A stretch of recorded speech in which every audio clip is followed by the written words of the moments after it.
Thank you so much for the invitation. I think we had some wonderful talks yesterday, and here's hoping that I will continue this trend. So I am going to talk about contracting endomorphisms of valued fields, joint work of mine with Yatira Levy. Yeah? My microphone is not open? Hi. Okay, is that better?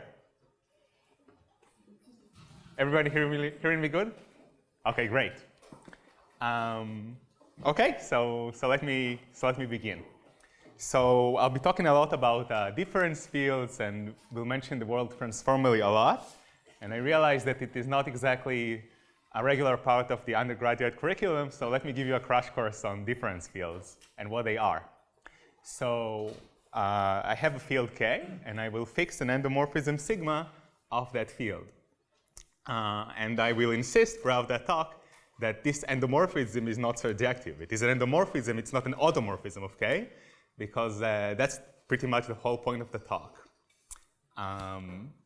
And I will write K to the sigma for the image of K under this endomorphism, and I will view it as a subfield of K. And I will be using difference polynomials, which are formal expressions of this form. You see, x to the sigma plus 1 means sigma x times x. So if you're confused about it, one great way to think about it is you just substitute sigma for a really large power of p. So it's like the Frobenius, and then it behaves in exactly the same way. I'm using exponential notation for this endomorphism. The reasons for that will become clear as the talk progresses. Okay. So I want to talk about model complete theory, VFE tilde, which me and Yatira introduced in our paper. And there's three perspectives to look at it, and I will try to bring them all throughout this talk. So the first perspective is that VFE tilde is a model complete theory of fields that have additional structure, a lot of additional structure. And you do all the usual things that you do when you eliminate quantifiers. You prove that something is model complete, so you want to solve a lot of equations, and you need to see how the different pieces of structure interact with one another. So that's the first perspective. And the second perspective is that, well, you don't really encounter the models of this theory with so much structure in nature. You don't encounter them on the street.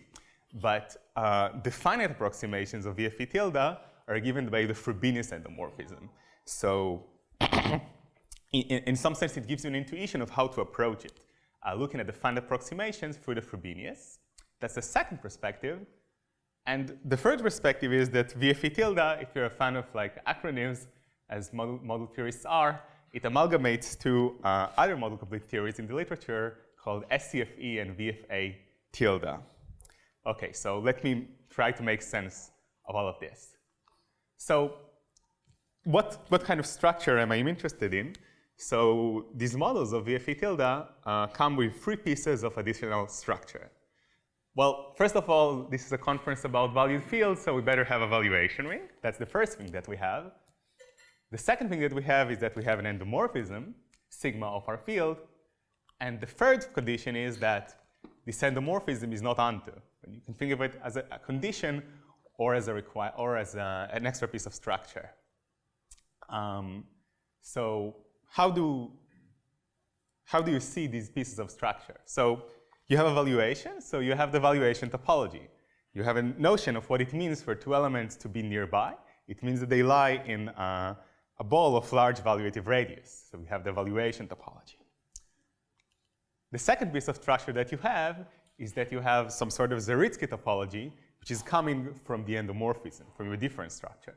So you have those difference polynomials, and you view them as being closed, right? So if you obey an equation involving sigma, then this is closed, otherwise it's open. So this behaves very much like the Zariski topology on usual polynomials.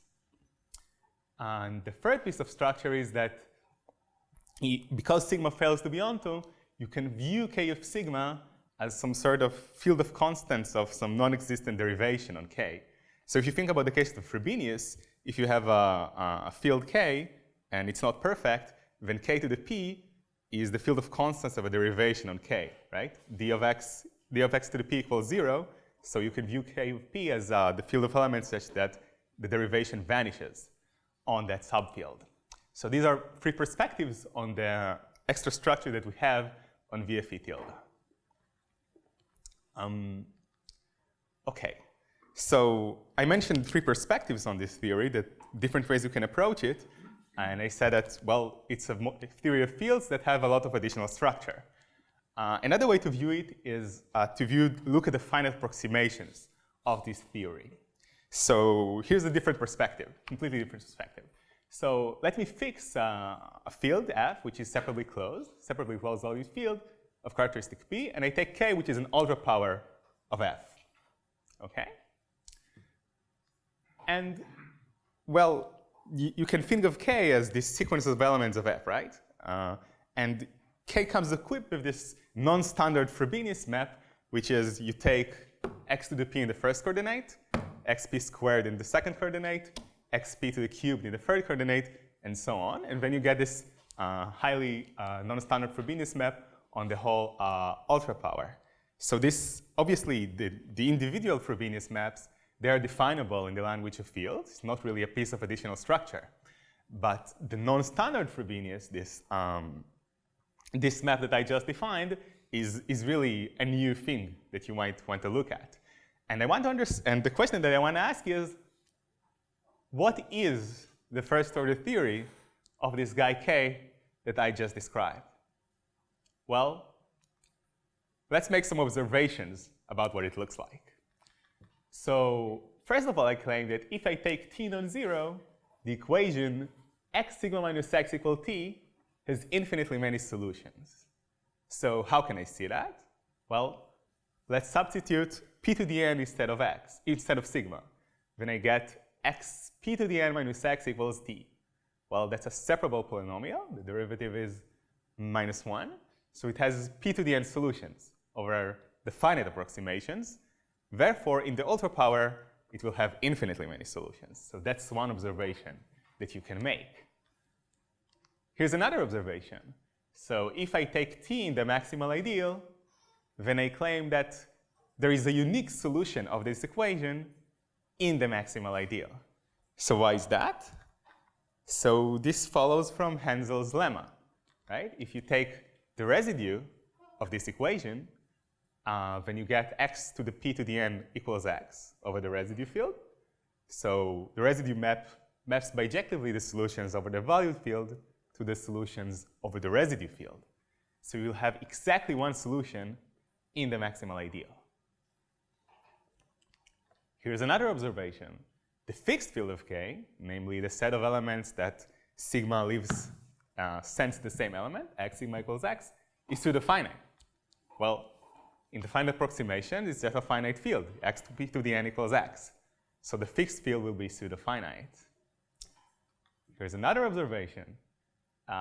If you look at the group of elements such that x sigma times x squared equals 1, then I claim that this group will be pseudo-cyclic. It will be ultra product of cyclic groups.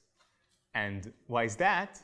Well, again, if you look at the finite approximations, you will see that it's a group of roots of unity, which is cyclic. It's a finite subgroup of multiplicative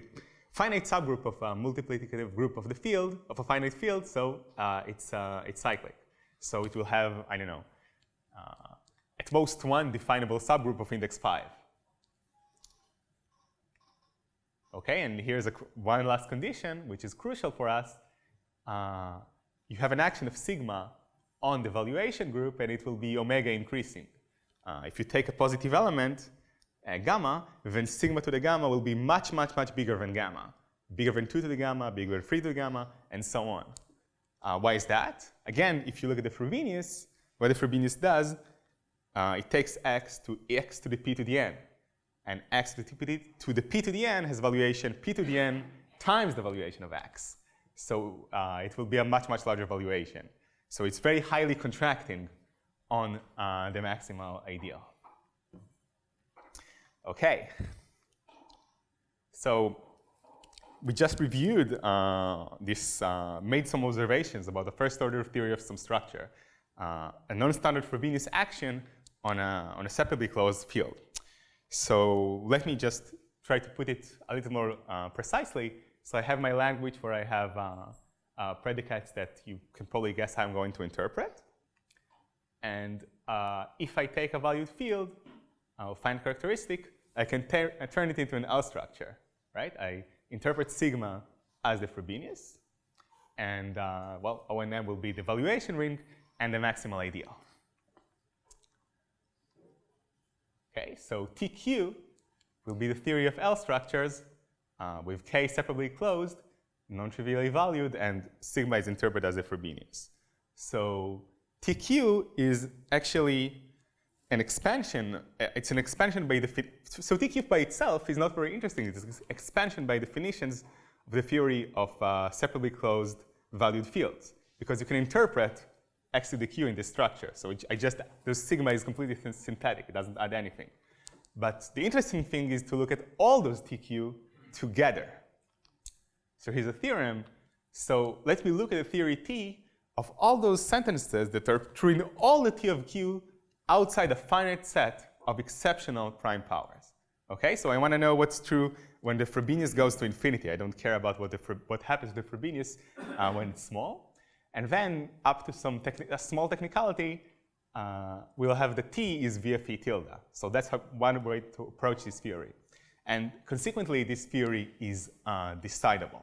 So all these observations that I made previously about this ultrapower, you can decide them if you want. You can write an algorithm that, that tells you if they're true or not.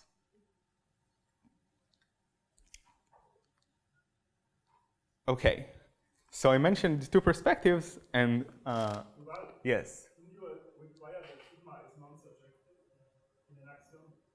So there's no axiom yet. I haven't mentioned the axiom of VFE tilde yet.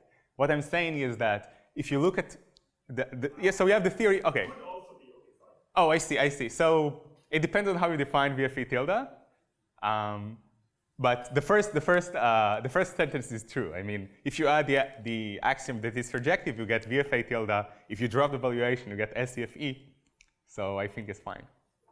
Is that OK?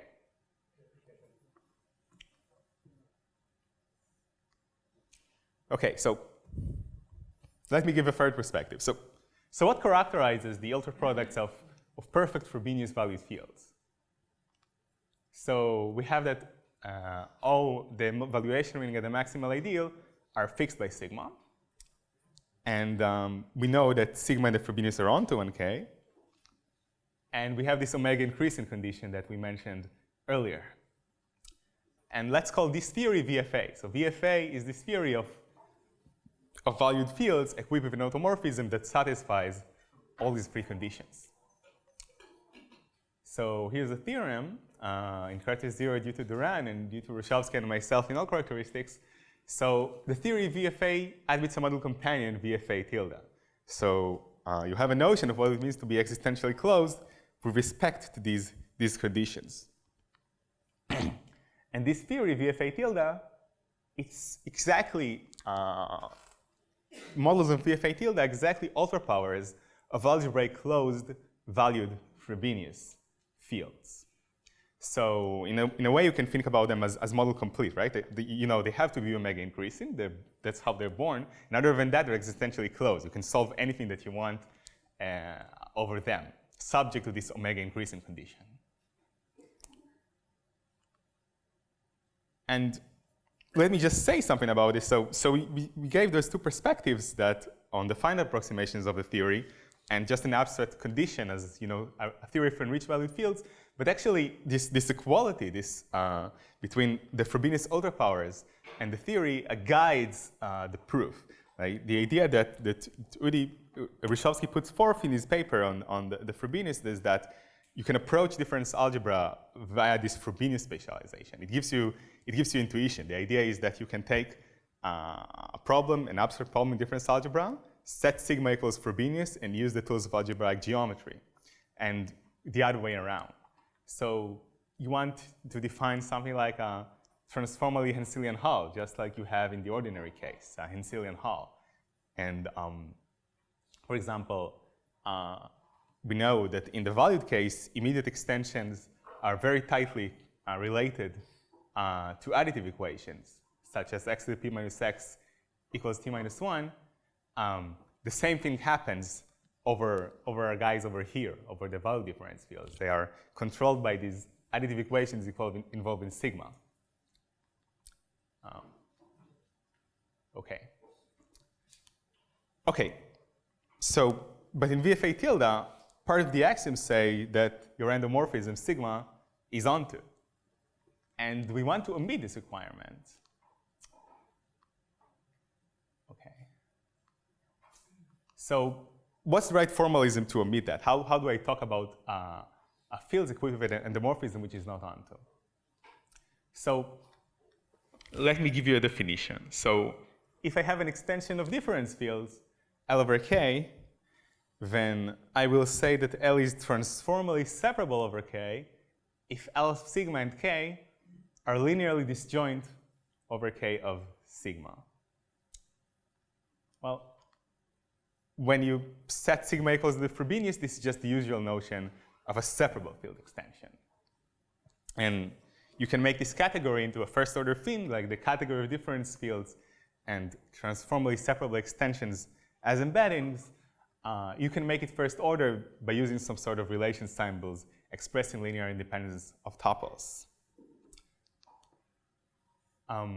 Okay, so we just introduced this theory of model complete theory of fields equivalent endomorphism which is onto. So let me present a model complete theory of fields equivalent endomorphism which is not onto. So let FE be the following theory of difference fields, K obeying the following things. So first, K contains the perfect hull of K of sigma. And second of all, the field K sigma is relatively separably closed inside K. So why are these axioms natural? If you think about it, they also happen over the Frobenius fields, right? So if you take an auto product of Frobenius, then it's K sigma would be K to P to the n. So you can extract. So once you apply P to the n, you can extract n pth power roots. So when you pass the auto product, you can extract all pth power roots of elements in the image of sigma. And obviously, K is purely and separably algebraic over K P to the n. So K P to the n will be separably closed inside K, and that passes to the auto product as well. Okay. So here's a theorem due to Chesizakis-Reshkovsky. So we just described this universal theory, and it has a model companion. So the category of models of FE and transformally separable extensions admits a model companion, which they call SCFE. And SCFE is more or less the asymptotic theory of the Frobenius action on a separately closed field. And ACFA is precisely the theory of inversive models of SCFE. Models of ACFE where sigma is onto.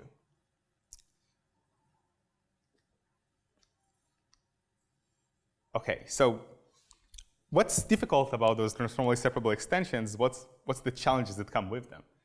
So the first thing that is hard about transformally separable extensions and separable extensions in general is that it is not a modular condition, so to speak. Like, if just because you don't have elements of one simple example of an extension which is not transformally separable is you take some element which is not in the image of sigma and you add it. You add x to sigma minus 1. That's obviously not transformally separable, but this kind of condition is not sufficient. Like, just because you don't have elements of this form does not mean that your extension is transformally separable. And the second thing that is hard is that it is not transitive in towers. You have a sort of an example like this, which tells you that just because the big one is transformally separable over the bottom one, something in the middle, it might not be transformally separable anymore. And so let me just formulate the problem, the kind of problem that Reshkovsky and Zoe solved there. So you have this elementary extension of models of SCFE, L over K, and you have a transformally separable M over K. And your challenge is you want to find a copy of M naught of M, like an isomorphic copy M naught of M over K inside of L, but you want L to be transformally separable over M naught. So what's the kind of danger that you can encounter? So maybe there's an element of M which is not in the image of sigma inside M, and when you embed it, and suddenly it is in the image of sigma. So you don't want this kind of thing to happen. So you need to be very careful. It's not enough just to find an isomorphic copy. You need L to be transformally separable over that copy.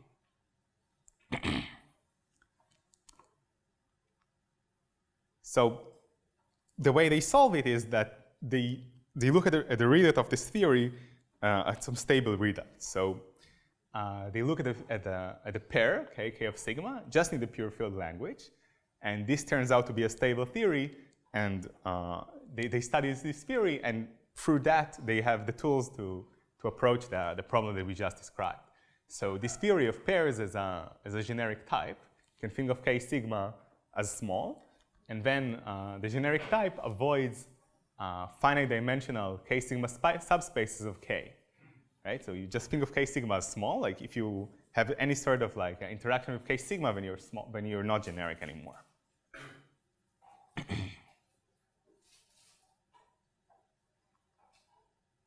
And one thing about SCFE that I think is pretty impressive is that you get a model completeness almost for free. I mean, it deals a lot with these transformally transcendental extensions, and there's nothing in the axioms to explicitly mention them, and yet you get full model completeness.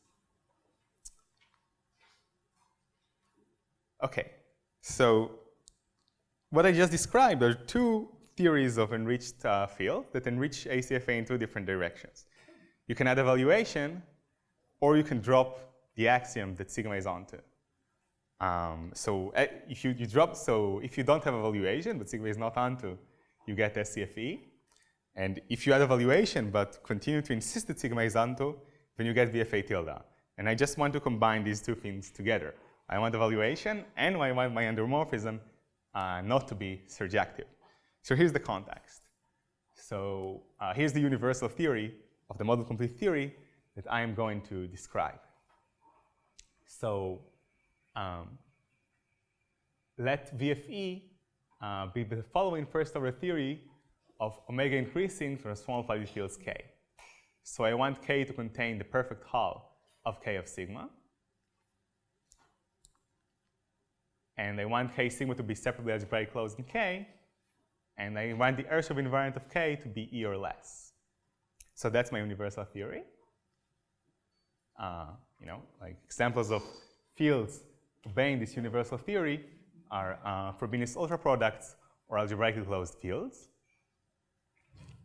And here's a theorem. So the category of models of VFE and transformally separable extensions between them admits a model companion, which I call VFE tilde. And, well, the theory of VFE tilde is not complete, but you complete it by specifying the action of sigma on the algebraic closure of the prime field. Okay? In this theory, you have the residue field and the valuation group, and they're stably embedded and orthogonal. They do not talk to each other, and they have absolutely no additional induced structure in each other. They're just a difference field and evaluation group with the sigma, no additional structure. We also characterize the model theoretic algebraic closure. So somehow the quantifier free, it's very, very difficult to describe explicitly the quantifier elimination results, but you can describe what the model theoretic algebraic closure looks like. And it's this as small as you could possibly hope for, given our understanding of what the model theoretic algebraic closure in VFA tilde and SCFE looks like. So when is a subfield model theoretically algebraically closed? Well, it needs to be separately closed as a field. It needs to be transformally Henselian, by which I mean, it's part of the definable closure. It means that you have some equation, and there's a unique equation of that. It's a unique solution of that equation inside that ball, inside some ball, when the solution already lies in your field. And the field K needs to be transformally separable over K. And then F will be model theoretically algebraically closed inside the bigger field. Okay, so I just described this model complete theory. Let me go over some a little bit of study of what types in this theory look like. So let me recall the notion of a stationary type. So in any theory, a global type is said to be stationary if for any base over which the type is defined, it's the unique global non-forking extension of its restriction. So in stable theories, all global invariant types are stationary. They're all because there's a unique definable extension over an algebraically closed base, and in theories with the NIP, stationary types are sometimes called generically stable. You can think of them as stable types. So yeah. So okay, so for example, in ACVF, algebraically closed valued fields, there is a characterization of when a type is stationary. So in ACVF, stationary types are precisely those which are orthogonal to gamma. Over gamma, you cannot have anything which is stationary. It's linearly ordered. This is also true in separately closed valued fields of finite degree of imperfection. I think it's also true in infinite Ershov invariant. Like orthogonality to evaluation group is a necessary and sufficient condition for stationarity. And here's an observation that I don't think it's anywhere in print, but it follows from work of Udi and Zoe. That yes, it's true. It's not in print. It is in print explicitly. Okay, so in ACFAQ, a global type is stationary if and only if it's orthogonal to the fixed field. So you prove it in finite rank in that trichotomy. You prove So where do you have it printed? I mean, you prove that transformally transcendental extensions are stationary. In the main paper, in the starting paper, it's there. But in the main paper, you haven't proven the transformally transcendental case yet. Finite rank. In your paper, in infinite rank, it's also always stationary in all characteristics. Okay, it's a combination of... Yes, combination. It's not explicit anywhere. And I thought it was nice. So you have two different papers, right? You have the paper on this trichotomy in characteristic 0, which gives you stationarity in finite rank, and characterize it as orthogonality to the fixed field, and then you prove for transformally transcendental in the other paper. But you can combine these two together to get that in ACFA, in characteristic 0, stationarity is orthogonality to the fixed field. Yeah. I think. Okay, so here's a natural thing to conjecture, and it's true.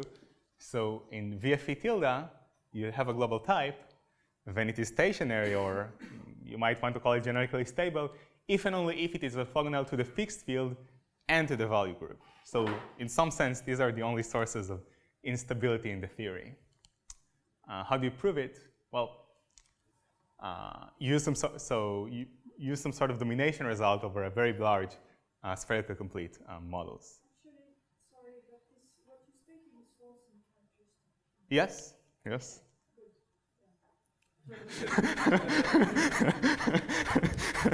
Thank you very much. So, I mean, the statement you made only works in characteristic 0, but it's the finite rank case which is messy.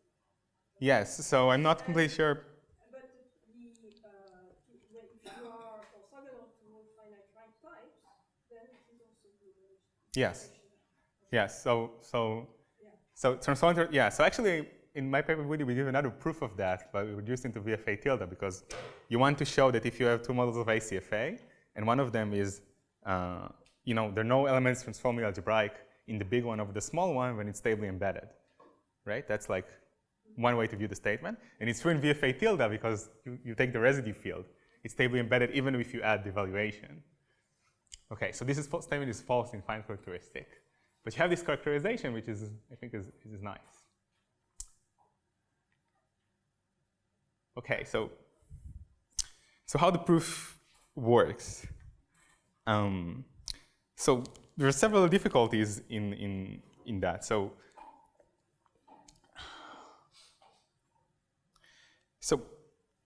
what you want to do is to rework all the theory of separable extensions in those transformable settings where you have sigma.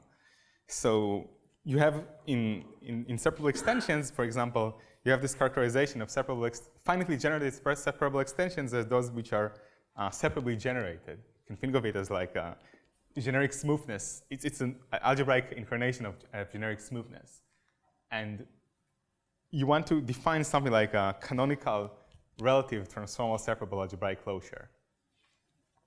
So you want to develop the whole machinery of separable field extensions when you have sigma present. And when the model completeness proof like splits into two parts, you need to deal with transformally algebraic extensions like roots of difference polynomials, and then by sort of compactness you reduce to a generic transformally transcendental type extensions of a very special form. So you cannot really use the same proof that you use in SCFE because SCFE has very explicit axioms giving you the model completeness, and the axioms of VFA tilde are a lot more complicated. The model completeness is not apparent from the axioms. So the first thing that you want to do is to develop this theory of relative transformal separable algebraic closure. So it's convenient to introduce those kind of twisted difference polynomials, something like that. And so here's like a statement that I thought was false when me and Yatir started working on it. It turned out to be true, and it's quite nice. So if you have an algebraic field extension, then you know that an element is separable if it's a simple root of a polynomial over your field. But it's not at all clear from this definition that the property of being a separable element is closed under addition or multiplication. Like you have an element, it's a root of a simple polynomial, it's a simple root, and you have another one, it's also a simple root. You add them together, why would that also be a root of a simple root of a polynomial? There's nothing in the definition to suggest that. And it turns out to be true in the transformal settings as well. So if you have an embedding of difference fields, of models of this theory VFE, when you look at the set, just the set of elements which are simple roots of polynomials like this, and it's a priori just a set, but it turns out to be a difference field of a nice form, which is transformally separable over K. So we have a functorial unique maximal extensions, which is transformally separable and transformally algebraic inside of the bigger field. It's a priori a set, but it's actually a field. And yes? What is P? P is some prime that I fixed throughout this talk. So we are characteristic P? Yeah, when characteristic P, but it also works in characteristic 0. P equals 1. Exponential characteristic, so P equals 1 if you want. Yeah, so for example, this, like the derivative of this guy, x sigma divided by P, would be -1. Sigma to the P is derivative 0. So just the set of all simple roots of polynomials like this, it's a field, it's a difference field, and we call it the relative transformal separable algebraic closure of K inside of L. And the reason that you want to use that is that you want to make all the machinery of VFA tilde available by descent. So in my paper with Woody, for example, we define something like transformally Henselian Hull and stuff like that, and you have a lot of constructions. But they only work when sigma is onto, because that's with the settings in which we work. And you want to make them available by descent. So imagine that you defined only Henselian hulls for perfect fields. Maybe that's what you had. And now you want to work, but you know that but now you can define the Henselian hull for general fields by taking the separable algebraic closure inside the Henselian perfect hull. That's the sort of thing that we do. It's sort of implicit in Udit and Zoe's work, But we put in more factorial way because we really need to work element by element. So that's the first thing that you do. You define some sort of relative transformal separable algebraic closure. And here's the second thing. So SCFE and VFA tilde both have a notion of a generic type. So in SCFE, a sigma is not onto. So the idea is that K sigma is small, and obeying equations over K sigma is a non-generic condition. So in SCFE, roughly speaking, the generic type avoids finite dimensional K sigma subspaces of K. You have one notion of genericity in SCFE. And in VFA tilde, you have another notion of genericity which comes from, I don't know, avoid, you want to be generic inside a ball. So you want to, your residue class shouldn't obey any equations. That's a generic condition. And these are two notions of genericity that we have in SCFE and VFA tilde. And you want to show that these two notions are not in conflict with one another. You want to realize the generic types of SCFE and VFA tilde simultaneously. So here's the key proposition. So I claim that if K is a model of VFA tilde, then K is dense in K sigma minus 1 for the evaluation topology. So Udi was my PhD advisor, and he said that every talk must have at least one proof. So here's the proof. Sorry. No? What is case? I mean, how do you define sigma inverse? So you can, and you have the inversive hull. That's K sigma to the minus. Yeah, but I can also say that K sigma is dense in K. Yeah, that would be better. Okay.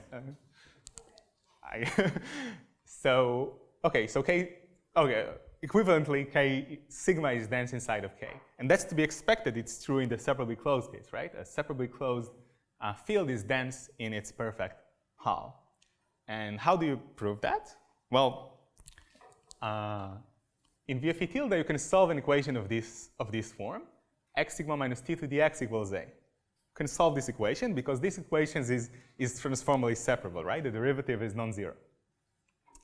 And the thing is that nearby polynomials have nearby roots, right? If two polynomials are very close to one another, then the roots of the first polynomial will be close to the roots of the other polynomial because it's an approximate solution.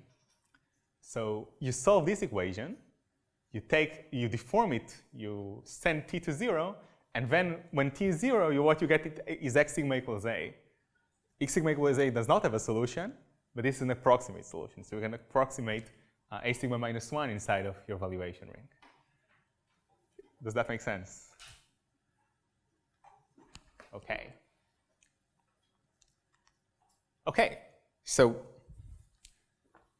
you have the generic type of SCFE that we just described. And let's note that they're invariant under translation by K of sigma. K sigma is small. If you don't want to be inside a finite dimensional K sigma subspace, obviously this condition is invariant under translation by K of sigma. And we know that K of sigma is dense in K for the evaluation topology.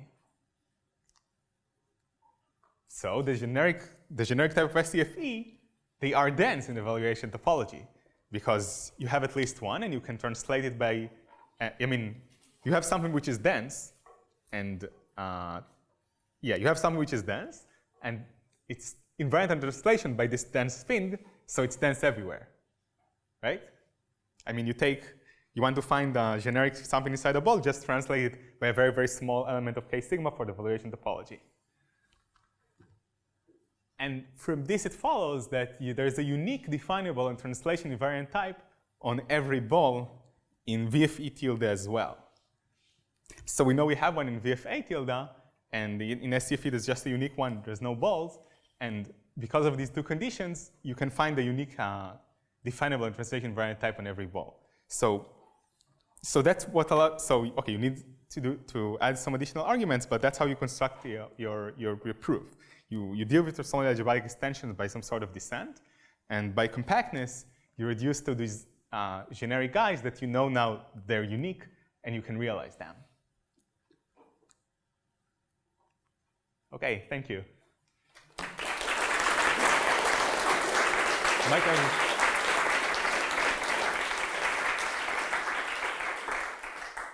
Other questions? Yeah.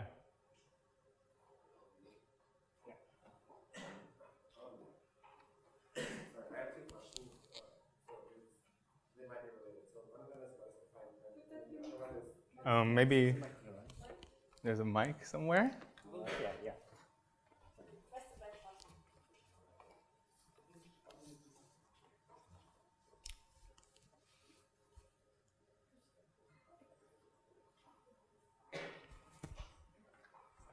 Oh, okay. So one question is what is the fine print, and the other one is can K be a finite extension of K sigma? Okay, excellent question. So what's the fine print? So here's the problem. So what's the fine print? So let me just remind everyone. What is this fine print? Okay, so what's the fine print? Wait, no, this is not the fine print. I think it had to do with it being the the SCFE. asymptotic theory, right? Yeah. Yeah. There's So why SCFE is not exactly the asymptotic theory of the Frobenius fields? So to answer that question, we have to define SCFE and VFE tilde, which I don't think I have done in this talk. So maybe I can define what the axioms are.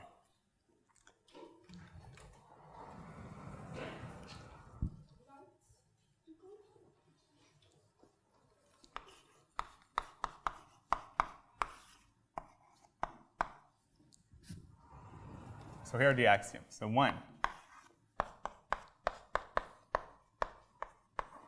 K is transformally Henselian. What it means is that you take what it means to be Henselian, and it's just a synthetic, in the usual sense. So it's very, okay, so that's the first axiom. Second axiom is the residue field is ACFA. The third axiom is that the value group is existentially closed. Here's the fourth axiom. So you have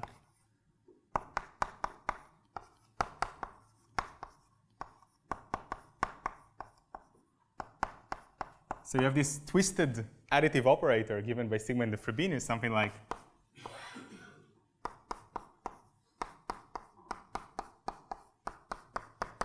so you can solve equations such as this. That's the fourth axiom. Okay, and that's very similar to VFA tilde.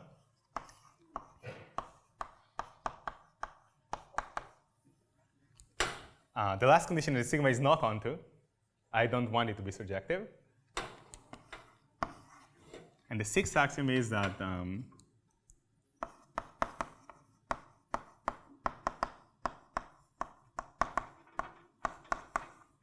so these are the axioms. Wait, is that like the actual Ershov invariant or like a transformal Ershov invariant? So these are the so the problem is that if you attack a Frobenius ultra power, then it has the following property: sigma onto, if and only if the Frobenius is onto. Right? So a Frobenius ultra power, it is right because in each video of Frobenius it's true. So you cannot have the condition that cannot happen. This fine print is that you have algebraically closed of finite characteristic, but sigma is not onto. Algebraically closed, finite characteristic, sigma not onto. This condition is not forbidden by these axioms. So this is the only like exotic model of VFA tilde that does not come from a Frobenius, and that's the only example. So every asymptotic model is one of these things, but then there's a few other exotic ones. Come again? Like this theory is more general than the asymptotic theory because of these exotic models. Yeah. So asymptotic Frobenius.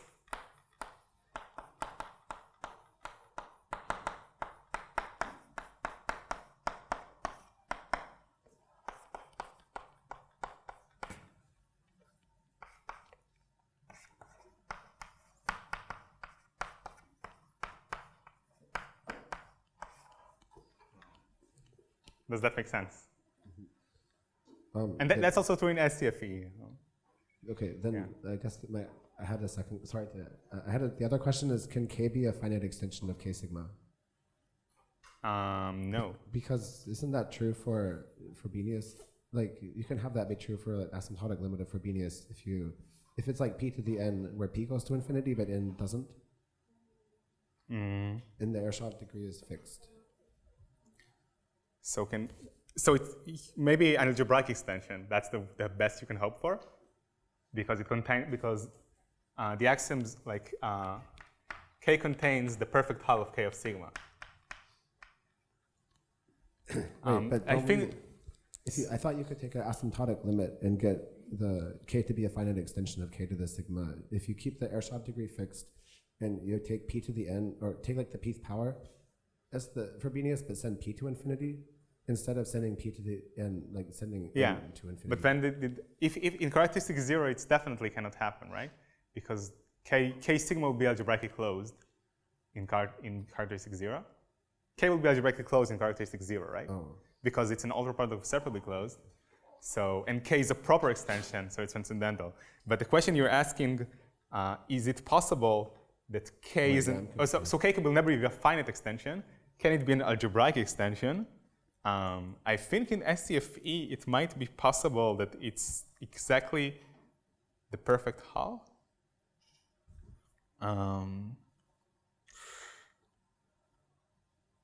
No, it's something. It shouldn't be the perfect whole, like in general, if you're in a saturated model. Because the perfect In a saturated model, definitely not. Maybe in a non-saturated I'm model. probably just getting mixed up with something. So, yeah. I'm not completely sure. I think I was just confused with my question. So never mind. Okay. I'll think about it more. Other questions? Oh, okay.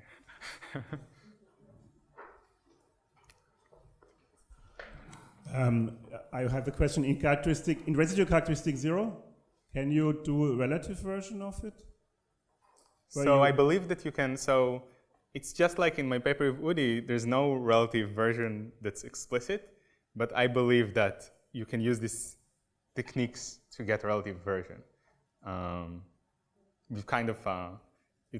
mean, the problem of doing a relative version is that it's not clear.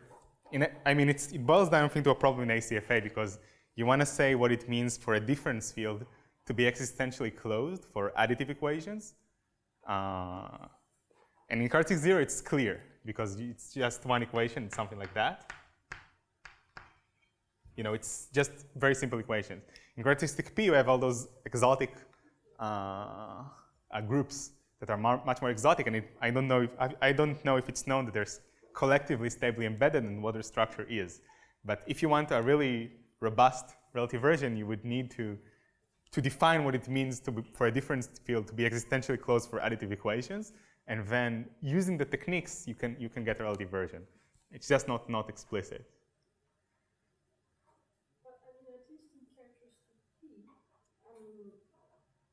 you have a module, for SCFE, right? You have modular types of rank 1 which are not stable. Yes. Yes. And actually you have a whole family. Yes. Yes, but I think that but the question is okay, for example, a candidate, like if you take an ultra product of Frobenius fields that do not have any finite extensions of degree P, right? Then they are closed for additive equations of the Frobenius sense, and it's natural to say that they will be transformally additively closed, but whatever that means. But I don't think we have a definition of what it means to be transformally additively closed. One condition that you can add on the residue field, which is that you take, one condition which would be sufficient to get a relative version, which I think is robust, is you take the residue field, which should be algebraically closed, and you want the ACFA axioms for rational varieties. I think that kind of condition would suffice to get everything you want on the residue field. But I'm not sure. Any other questions?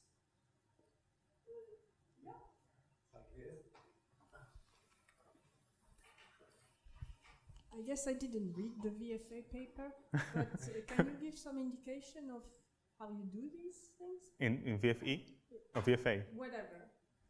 Some indication of the proofs or? In VFE or VFA? Yes. VFE. Doesn't work. So I kind of think I did. So No, I mean you gave the axioms, but you didn't give any idea of the proof. how the axioms, how do I conclude that this is model complete from the axioms? Okay, so in VFA tilde, it's, okay. So in VFA tilde, it's absolutely, in VFA tilde, let's take VFA tilde for granted. In VFA tilde, I mean, it's a very long paper, the VFA tilde paper. You sort of reduced, okay, the thing is that you want to make sense of what it means for a field to be existentially closed for transformally separably algebraic extensions. Like you want to say that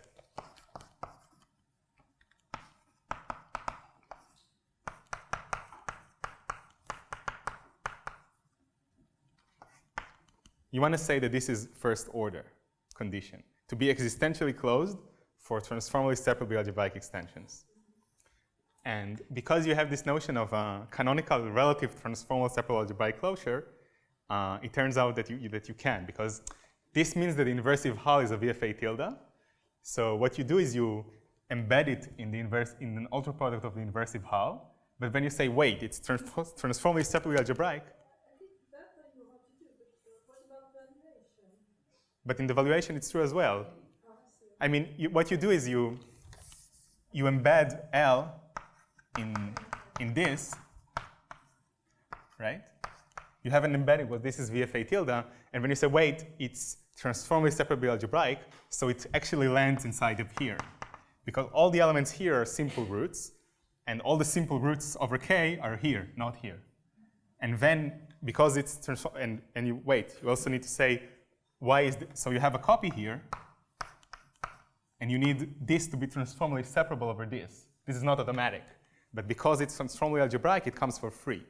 So it's also true for fields, right? If you have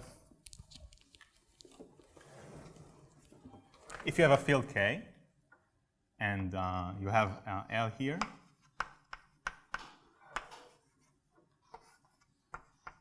okay, so you have K, and you have a separable extension, and you have a separably algebraic extension. So L is inside the separable algebraic closure, and you find a copy of L inside here. It's automatic that M is separable over L. It's not clear, right? I mean, it is clear, but in general, you have a copy. It's not a guarantee that M will be separable over it, because maybe you have a transcendental element and suddenly it gains a p power root. But for a separably algebraic extension, it's true, because if L, yeah, because K sep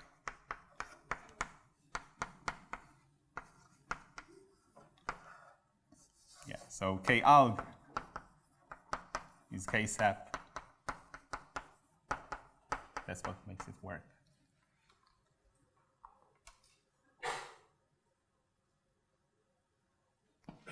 Okay, anything else? Any other questions? Okay, thanks very much. Thank you. Thank you.